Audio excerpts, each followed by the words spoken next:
Hello दोस्तों, नमस्कार। स्वागत है आपका study for life YouTube channel में। न्यूज़पेपर डिस्कशन के साथ आज हमारा आर्टिकल है विधि का शासन। आज हम दो आर्टिकल डिस्कस करेंगे। एक है विधि का शासन और दूसरा है देश में एक धर्म नीति हो।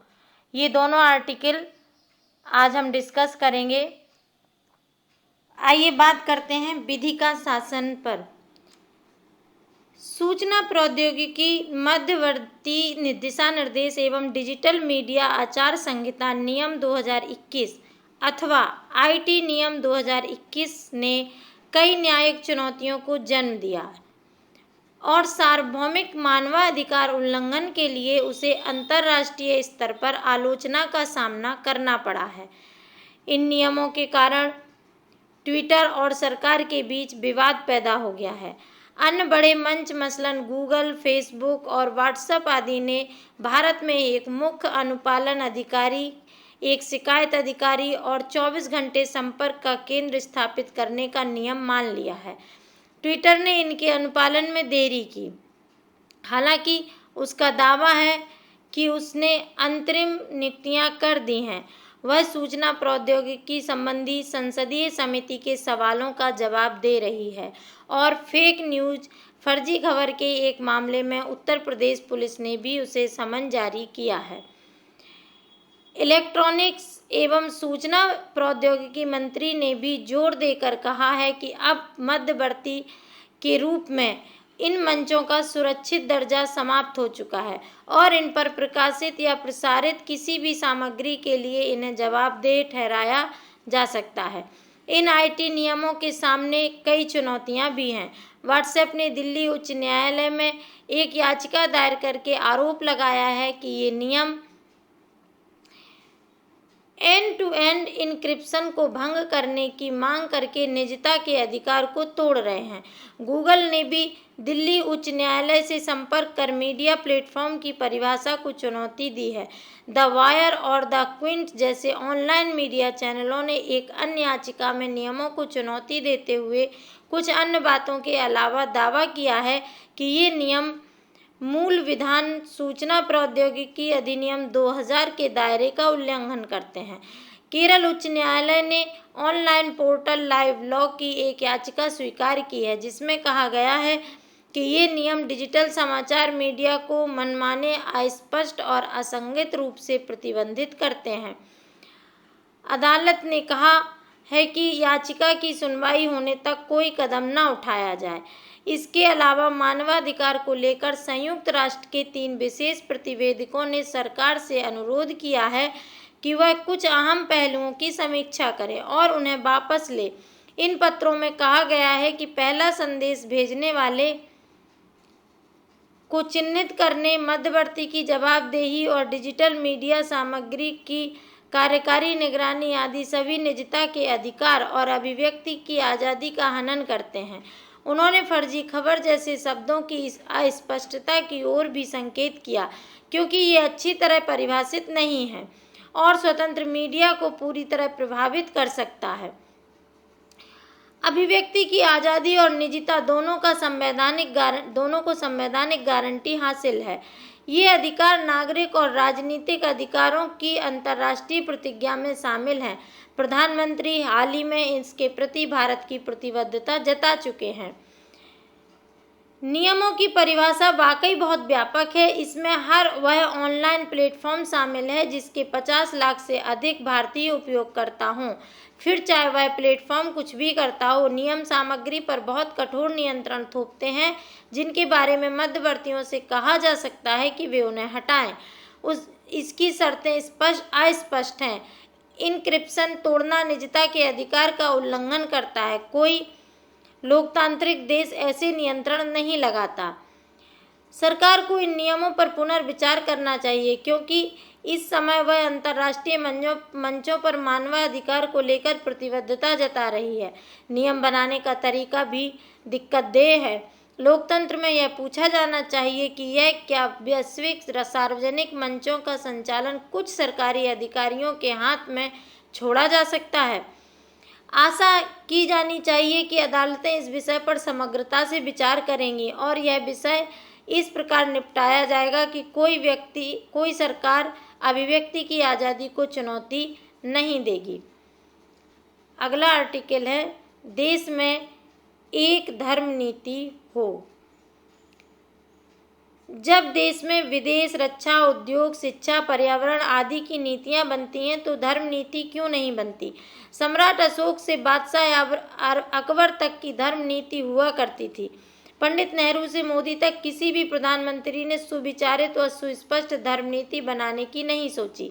जबकि भारत धार्मिक विविधता का देश है, हर राजनीतिक दल ने धर्म का उपयोग केवल वोटों के लिए किया है, समाज को बांटा है, लड़वाया है और हर धर्म के मानने वालों को अंधविश्वासों के जाल में पड़े रहने दिया है। उनका सुधार करने की कोई बात कभी नहीं सोची। भारत में सगुण से लेकर निर्गुण उपासक तक रहते हैं। यहाँ की बहुसंख्यक आबादी सनातन धर्म को मानती है, किंतु सिख, जैन, ईसाई और मुसलमान भी संविधान प्रदत्त सुरक्षा के तहत अपने अपने धर्मों का अनुपालन करते हैं।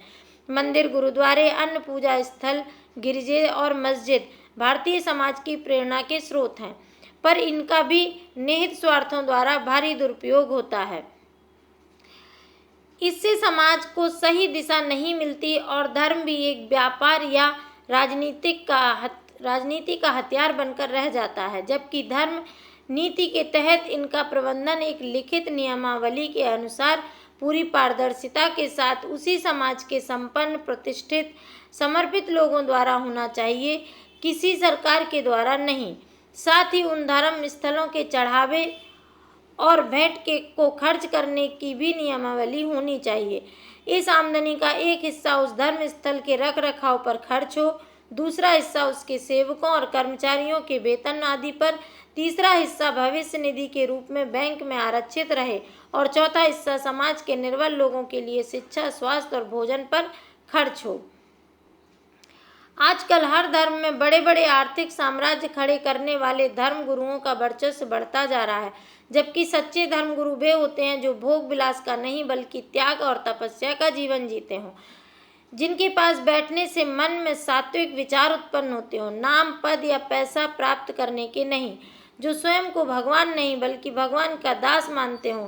जैसा गुरु गोविंद सिंह जी ने कहा, मैं हूँ परम पुरख को दासा, देखन आयो जगत तमाशा। जो अपने अनुयायियों को पाप कर्मों में गिरने से रोके, जो व्यक्तियों से उनके पद, प्रतिष्ठा या धन के आधार पर नहीं बल्कि हृदय में व्याप्त ईश्वर के प्रेम के अनुसार व्यवहार करें, जिनके हृदय में हर जीव जंतु के प्रति करुणा हो, जिन्हें किसी भी से कोई अपेक्षा ना हो। इसके विपरीत आचरण करने वाला व्यक्ति चाहे कितना ही प्रसिद्ध या किसी भी धर्म का क्यों ना हो, धर्म गुरु नहीं हो सकता। वो तो धर्म का व्यापारी होता है। जो वास्तव में संत हैं उन्हें अपने नाम के आगे विशेषण लगाने की जरूरत नहीं पड़ती। क्या मीराबाई, रैदास, तुलसीदास, नानक देव, कबीरदास जैसे नाम से ही उनके संतत्व का परिचय नहीं मिलता? इनका स्मरण करने मात्र से ही स्वतः श्रद्धा और भक्ति जागृत होने लगती है। सभी धर्मों के तीर्थ स्थानों में तीर्थ यात्रियों का भारी शोषण होता है। इस समस्या का भी हल धर्म नीति में होना चाहिए। इसके अंतर्गत स्वयंसेवी संस्थाएं और सेवानिवृत्त अनुभवी प्रशासक निस्वार्थ भाव से अपनी क्षमता और योग्यता के अनुसार अलग अलग समूह बनाकर अलग अलग समस्याओं का समाधान करें। उल्लेखनीय है कि तीर्थ स्थलों को पर्यटन स्थल बनाने की जो प्रवृत्ति सामने आ रही है वो भारत की सनातन संस्कृति को नष्ट कर देगी। मनोरंजन और पर्यटन के लिए हमारे देश में सैकड़ों विकल्प हैं, जहां सब आधुनिक सुविधाएं और मनोरंजन के साधन विकसित किए जा सकते हैं। तीर्थ स्थल का विकास और संरक्षण तो इस समझ और भावना के साथ हो कि वहां आने वाले के मन में स्वतः ही त्याग, साधना और विरक्ति का भाव उदय हो। तीर्थ स्थलों में स्विमिंग पूल, शराब खाने और गोल्फ कोर्स बनाकर हम उनका भला नहीं करते बल्कि उनकी पवित्रता को नष्ट कर देते हैं।